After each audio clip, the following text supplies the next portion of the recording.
Hello friends, आपल्या सर्वांची आवडती मालिका वचन दिले तू मला या मालिकेच्या आजच्या शुक्रवार 2 जानेवारीच्या एपिसोडमध्ये एकानंतर एक जबरदस्त ट्विस्ट आलेत. या मालिकेची गोष्ट एखाद्या बुलेट ट्रेनपेक्षा सुद्धा सुसाट धावतीये. मग आज नेमकं घडलंय तरी काय? तर मैत्रिणींनो, सगळ्यात आधी तर हर्षवर्धनने पद्माला आपल्या घरातच कोंडून ठेवलंय. तू आमच्या गेस्ट हाऊसमध्ये राहायचं, तुझ्या भावाला सुद्धा येथेच आणून ठेव, मोबाईलने वापरायचा, असे अनेक प्रतिबंध त्याने पद्मावर घातलेत. तर दुसरीकडे इन्स्पेक्टर श्यामसुंदरने विक्रांतच्या मित्रांना अटक केली आहे आणि त्यांच्याकडून तो सत्य वधवून घेतोय आणि लवकरात लवकर विक्रांतला सुद्धा पकडायचं असे त्याने ठरवलंय. तर पद्माने शौर्याकडे मदत मागितली की मला या घरातून बाहेर निघायचंय आणि मग शौर्याने एक जबरदस्त आयडिया केली आणि तो पद्माला घराबाहेर घेऊन निघालाय.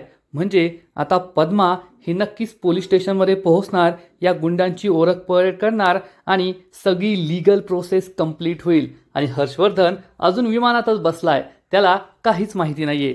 मग हे सगळं घडलं तरी कसं, हे जाणून घेण्यासाठी हा व्हिडिओ शेवटपर्यंत नक्की पहा.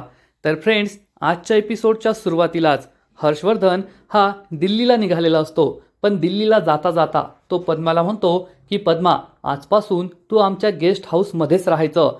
पद्मा त्याला म्हणते, पण साहेब ते कसं शक्य आहे? बंटीचं काय होईल? बंटी शाळेत जातो, तो लहान आहे, मी त्याला सोडून येथे कशी राहू शकते? तर हर्षवर्धन म्हणतो, ठीक आहे, मग त्याला सुद्धा येथे घेऊन ये, तो सुद्धा आपल्या घरीच राहील. पद्माला काय बोलावं ते कळतच नाही. तर घरातील सगळ्यांना मोठा धक्काच बसतो. हर्षवर्धन पद्माची एवढी काळजी घेतोय, पद्माला आपल्या घरीच राहायला बोलवतोय, याचं सर्वांना आश्चर्य वाटतं. शौर्याला कळतच नाही की हर्षवर्धनला कसं थांबवायचं. त्यानंतर हर्षवर्धन हा पद्माचा मोबाईल मागतो. पद्मा खूप घाबरते आणि त्याच्या हातात मोबाईल देते. तर हर्षवर्धन लगेचच सुवर्णाच्या हातात हा मोबाईल देतो आणि म्हणतो, फोन स्विच ऑफ करून ठेव आणि तिला हा फोन देऊ नकोस.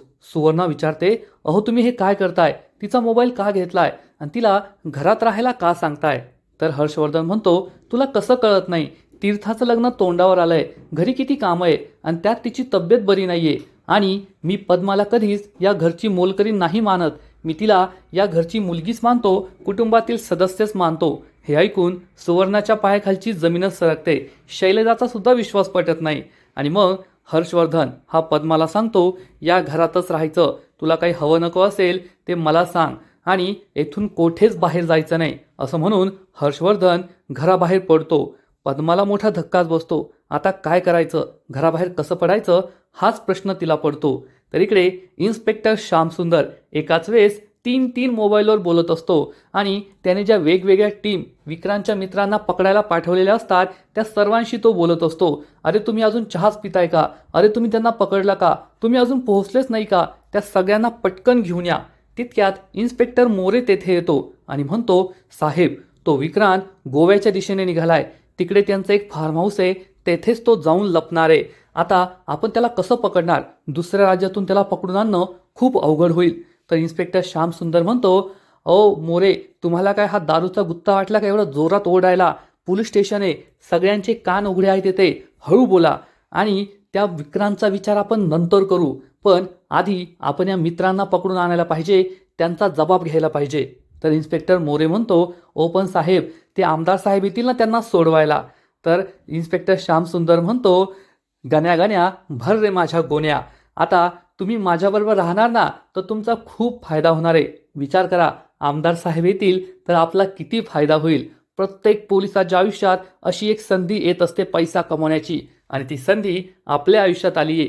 ही केस संपेपर्यंत तुमच्या या खांद्यावर आणखीन एक स्टार असेल, तुमचं प्रमोशन होईल. हे ऐकून मोरे खूप खुश होतो. इन्स्पेक्टर श्यामसुंदर म्हणतो, हे थँक्यू नंतर म्हणा, केस संपल्यावर, आधी त्या सगळ्यांना पकडून आणा.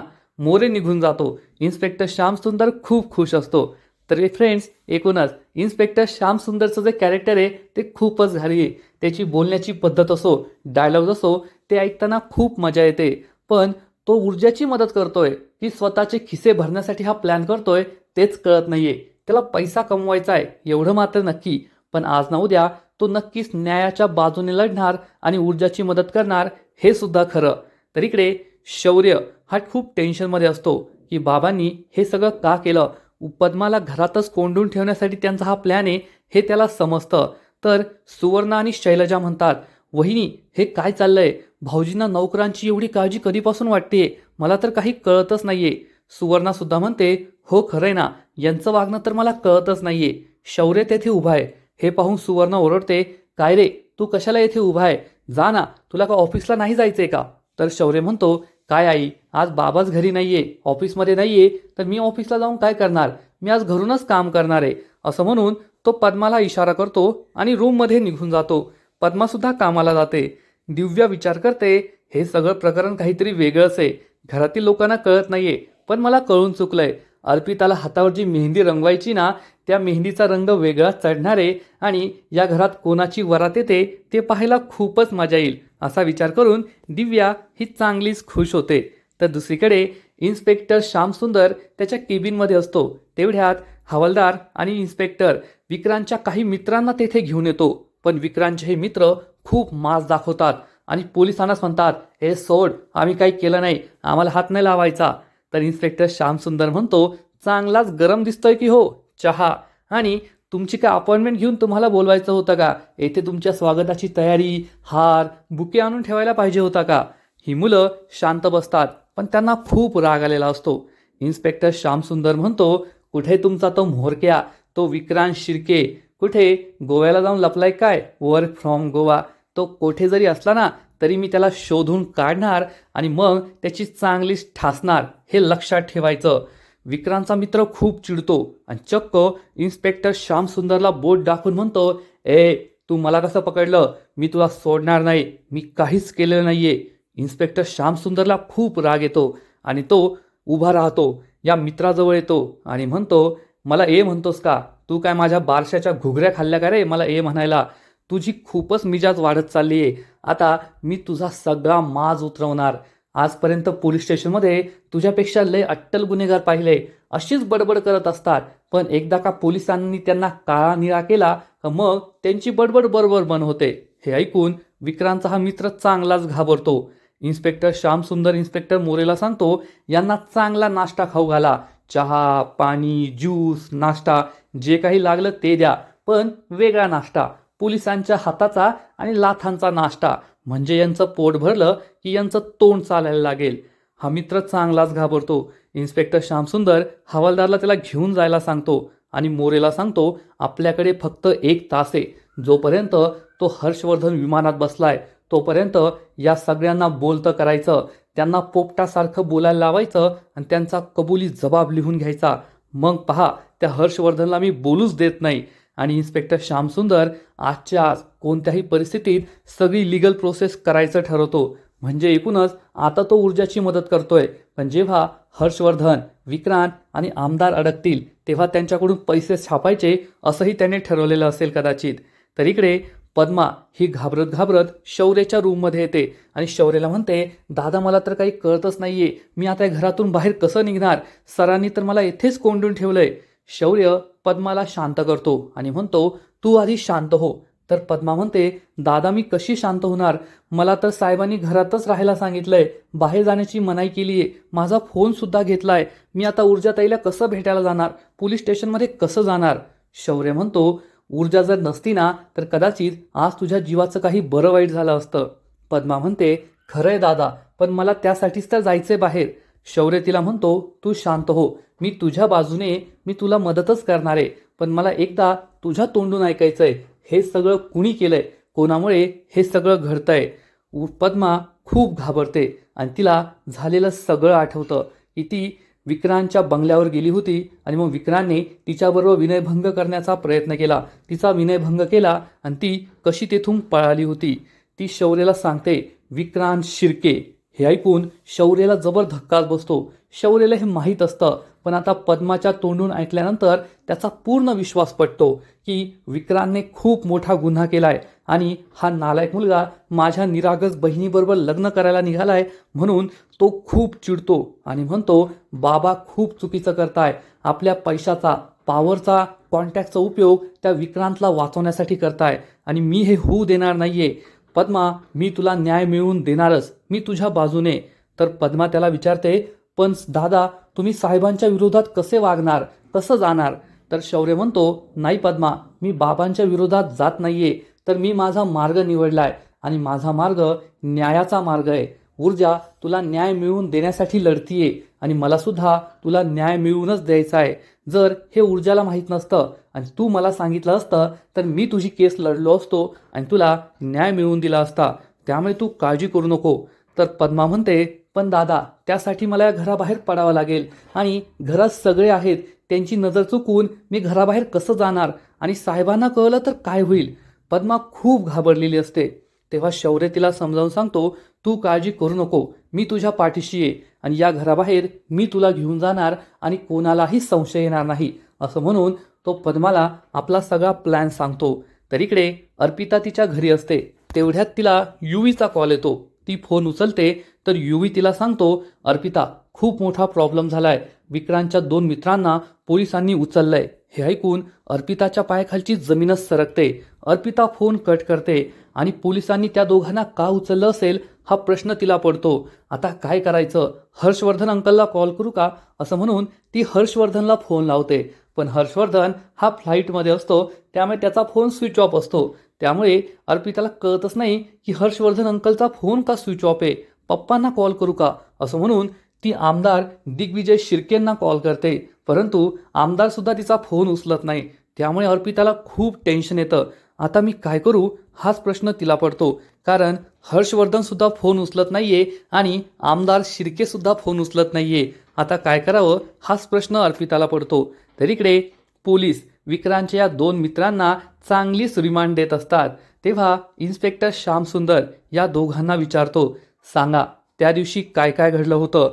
माझ्याकडे जास्त वेळ नाहीये. एकतर आज माझा मूड खूप चांगला आहे म्हणून मी प्रेमाने विचारतोय आणि जोपर्यंत मी प्रेमाने विचारतोय तोपर्यंत प्रेमाने सांगायचं, नाहीतर माझे हातपाय चालायला लागले ना मग तुमचं काही खरं नाही.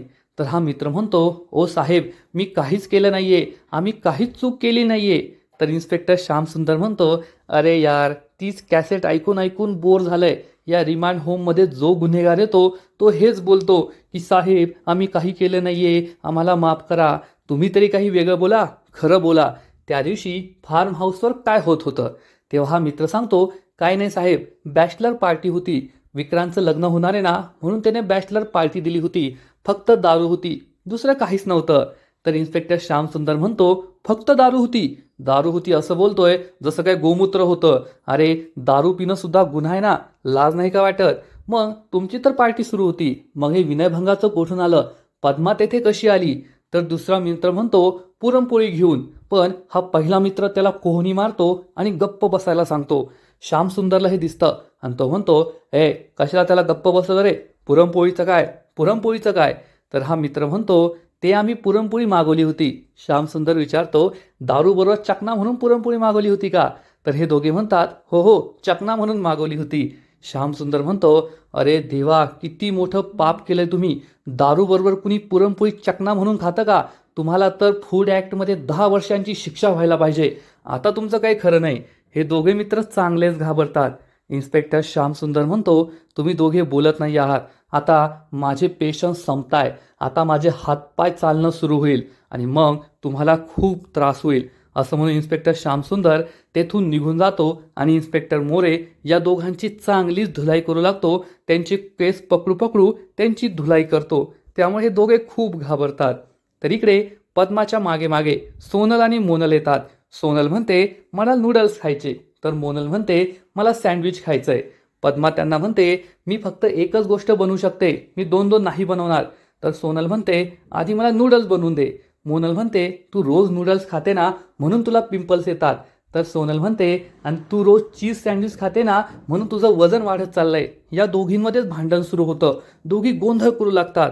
पद्मा चिडून म्हणते, गप्प बसा, मी फक्त एकच वस्तू बनवू शकते. सोनल आणि मोनलला खूप राग येतो. त्या चिडून म्हणतात, तू आमच्यावर ओरडलीस का मम्मा? असं म्हणून त्या शैलजाला हाक मारतात. शैलजा येऊन विचारते, काय झालंय? तर सोनल मोनल म्हणतात, आम्ही हिला नूडल्स आणि सँडविच बनवायला सांगितले तर ती आमच्यावरच ओरडते. शैलजा दोघींवरच ओरडते आणि म्हणते, तुम्ही दोघी गप्प बसा. तिने जर तुमच्यासाठीच खायला बनवत राहिलं दिवसभर तर ती बाकीची कामं कधी करणार? आणि तुम्हाला दोघींना काय भस्म्या झालाय का की काही ना काहीतरी खायला मागतच असतात? काही भेटणार नाही, आता डायरेक्ट जेवण मिळणार. आणि आज तुमचे बाबा परत येणार आहे, मी तुमची तक्रार त्यांना करणार आहे, निघा इथून. असं म्हणून ती सोनल आणि मोनलला तेथून हाकलून लावते आणि त्याच वेळेस सुवर्णा तेथे येते. सुवर्णा ही पद्माला जाब विचारते. पद्मा, मी साहेबांसमोर नाही विचारू शकले, पण साहेबांनी तुला या घरात राहायला का सांगितलंय सांग मला. पद्माला काय उत्तर द्यावं ते समजतच नाही. तेवढ्या शौर्य तेथे येतो आणि म्हणतो, मम्मा हे काय विचारतेस तू, नॉर्मल गोष्ट आहे. बाबांनी तिचा फोन घ्यायला सांगितला, कारण आजकाल घरात काम करणारे नोकर आहेत ना, दिवसभर ते मोबाईलवर रील्स पाहत बसतात, कामच करत नाही, म्हणून बाबांनी असं केलं. आणि राहिला प्रश्न तिला घरात राहायला सांगण्याचा. आता तीर्थाचं लग्न किती जवळ आलंय, घरात लगीन घाईये, मग ती घरात असली तर आपल्याला कामाला फायदाच होईल ना, म्हणून तिला सांगितलंय. तर सुवर्णा म्हणते, पण तिला गेस्ट हाऊसमध्ये राहायला सांगितलं, बाकीचे नोकर कुठे राहतील, घरात राहतील का?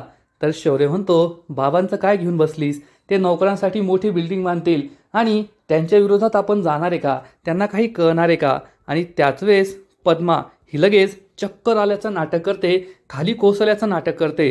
शैलजा, सुवर्णा सगळे खूप घाबरतात. दिव्या सुद्धा धावत पळत येते. सुवर्णा म्हणते, शौर्य तिची तब्येत बिघडली आहे, तिला आत्ताच्या आत्ता डॉक्टरांकडे घेऊन जा, हॉस्पिटलमध्ये घेऊन जा. तर शौर्य म्हणतो, नाही आई, बाबांनी सांगितलंय ना तिला घराबाहेर नाही पडू द्यायचं, मी नाही नेणार तिला. तर सुवर्णा म्हणते, अरे तू वेडा झालाय का, तिची तब्येत किती बिघडली आहे, काही झालं तर काय करायचं, तिला आत्ताच्या आत्ता हॉस्पिटलमध्ये घेऊन जा. शौर्य म्हणतो, नाही आई, मी घरी फोन करून डॉक्टरांना बोलवतो. सुवर्णा म्हणते, आता त्यासाठी वेळ नाहीये, तूच जा लवकर. तर शौर्य म्हणतो, पण मी काही बोलणार नाही, तू बाबांना सांगायचं. सुवर्णा म्हणते, हो मी त्यांना काय सांगायचं ते सांगेल, तू तिला घेऊन जा. आणि शौर्य हा पद्माला घेऊन बाहेर जातो. पण हे सगळं पद्माचं नाटक असतं. आधीपासूनच शौर्य आणि पद्माने हा प्लॅन बनवलेला असतो. दोघे एकमेकांकडे पाहतात आणि घराबाहेर पडतात. थोड्या वेळानंतर ते घरापासून दूर येतात. तेव्हा पद्मा ही शौर्याला थँक्यू म्हणते, की तुमच्यामुळेच आज मला घराबाहेर पडता आलं. तर शौर्य म्हणतो, ते माझं कर्तव्य आहे. पद्मा त्याला घरी जायला सांगते. तर शौर्य म्हणतो, तुला हॉस्पिटलमध्ये एकटं सोडून मी कसा जाणार आहे? पद्मा हसू लागते. शौर्य तिला म्हणतो, मी तुला ऊर्जाच्या घरी सोडतो आणि मग घरी जाईल. ऊर्जा त्याला फोन मागते, की मला एक महत्त्वाचा कॉल करायचा आहे, आणि ती चक्क शौर्याच्या मोबाईलवरून ऊर्जाला कॉल करते. शौर्याच्या सुद्धा लक्षात ही गोष्ट येत नाही की ऊर्जा प्रश्न विचारेल की तू शौर्याच्या मोबाईलवरून कसा कॉल केलाय. ऊर्जा ही घराबाहेर पडत असते. त्याच वेळेस तिला शौर्याचा कॉल येतो. ती फोन उचलते तर पद्मा तिच्याशी बोलते, ताई मी घराबाहेर पडलीये, कशी पडले हे मी तुला सगळं सांगते. तर ऊर्जा तिला म्हणते, पद्मा आधी मला एक गोष्ट सांग, तू शौर्याच्या मोबाईलवरून कसा फोन केलाय, शौर्य तुला कोठे भेटला? आणि या प्रश्नाचं उत्तर ऐकून या दोघांनाही मोठा धक्काच बसतो. शौर्याला समजतं की किती मोठी चूक झाली आहे आणि आता ऊर्जाला काय उत्तर द्यायचं. पण पद्माला माहीतच नसतं की शौर्याने ऊर्जाला नाही सांगितलंय की तो हर्षवर्धनचा मुलगा आहे, त्यामुळे तिला काहीच कळत नाही. तर फ्रेंड्स, एकूणच वचन दिले तू मला या मालिकेचा आजचा एपिसोड खरंच खूप भारी होता. आज ऊर्जाचं जास्त काम नव्हतं, पण शौर्याने खरंच पद्माला खूप मदत केली आहे. जर शौर्य हा हर्षवर्धनच्या घरात नसता तर पद्माला त्यांच्या घरातून बाहेर पडणं अशक्य झालं असतं. आणि जर पद्माच वेळेवर पोलीस स्टेशनला पोहोचली नसती तर मग ऊर्जाची ही केस आणखीन कमकुवत झाली असती आणि FIR नोंदवून सुद्धा काही फायदा झाला नसता. एवढं मात्र नक्की, शौर्यने आता मनाशी पक्क ठरवलंय की त्याला स्वतःच्या बापाविरुद्ध लढावं लागलं तरी चालेल, त्याचा विरोध करावा लागला तरी चालेल, पण तो न्यायाच्या बाजूने लढणारे, पद्माला न्याय मिळवून देणारे, या विक्रांतला नक्कीच शिक्षा होईल. आजचा एपिसोड तर खूप भारी होता, पण वचन दिले तू मला या मालिकेचा पुढील एपिसोड आणखीन भारी असणार आहे. मग नेमकं पुढील एपिसोडमध्ये काय घडणार आहे? तर फ्रेंड्स, पुढील एपिसोडमध्ये आपण पाहू की शौर्य हा पद्माला समजावून सांगेल की मी ऊर्जापासून सत्य का लपवून ठेवलंय. कारण ऊर्जाला जर कळालं की मी हर्षवर्धनचा मुलगा आहे तर तिला असं वाटेल की मी हर्षवर्धनच्या बाजूने आणि मी तुमच्या दोघींचा विश्वासघात करतोय. ती माझ्यावर कधीच विश्वास ठेवणार नाही. एकदा का मी कोर्टात साक्ष दिली, मग तिला कळलं की मी हर्षवर्धनचा मुलगा आहे तरी चालेल, कारण तेव्हा तिचा विश्वास बसलेला असेल की मी माझ्या बाबांच्या बाजूने नाहीये, मी तुमच्या बाजूने, सत्याच्या न्यायाच्या बाजूने. आणि पद्माला सुद्धा ही गोष्ट पटणार. तर इकडे अर्पिता ही तिच्या बापाला आमदार शिर्केला सांगेल की विक्रांतच्या मित्रांना पोलिसांनी अटक केली आहे, त्यामुळे आमदार शिर्केला सुद्धा मोठा धक्काच बसेल. मग आता आमदार शिर्के स्वतःच्या सत्तेचा, पॉवरचा वापर करून या मित्रांना सोडवण्याचा प्रयत्न करेल का? पण तोपर्यंत इन्स्पेक्टर श्यामसुंदरने जर या मित्रांचा जबाब घेतला असेल तर त्याला काहीच करता येणार नाही, एवढं मात्र नक्की. इकडे जेव्हा शौर्य हा पद्माला सोडायला ऊर्जाच्या घरी येईल तेव्हा ऊर्जा त्याला जाब विचारणार की मला खूप प्रश्न पडले आहेत, तू पद्माला कसा भेटला, हर्षवर्धनच्या घरून तू पद्माला कसं बाहेर काढलं आणि पद्माने तुझ्या मोबाईलवरून कसा कॉल केला, तुम्ही दोघे एकमेकांना कसं ओळखता, कारण आजपर्यंत तर मी पद्माची आणि तुझी भेट घालून दिली नव्हती, तू पद्माला आधीपासून ओळखतो का, तुमचा नेमका काय संबंध आहे हे मला खरं खरं सांग. मग आता शौर्य हा ऊर्जाला काय उत्तर देणार. शौर्याचा जो प्लॅन आहे की ऊर्जाला हर्षवर्धन आणि माझ्या नात्याबद्दल कळू द्यायचं नाही, तो प्लॅन तसा राहील की मग शौर्याला ऊर्जाच्या प्रश्नांची उत्तरं द्यावी लागतील आणि तो ऊर्जाला खरं खरं सांगेल. हे सगळं पाहणं खूपच इंटरेस्टिंग असणार आहे. तर फ्रेंड्स, तुम्हाला सुद्धा वचन दिले तू मला ही मालिका आवडते ना, नक्कीच कमेंट करून सांगा. आणि या मालिकेचे असेच नवीन नवीन अपडेट, नवीन नवीन एपिसोड सर्वात आधी पाहण्यासाठी व्हिडिओला लाईक करा, शेअर करा, चॅनलला सबस्क्राईब करून बेल आयकॉनवर क्लिक करा, म्हणजे या मालिकेचे नवीन नवीन अपडेट, नवीन नवीन एपिसोड तुम्हाला सर्वात आधी पाहायला मिळतील. खूप खूप खूप धन्यवाद.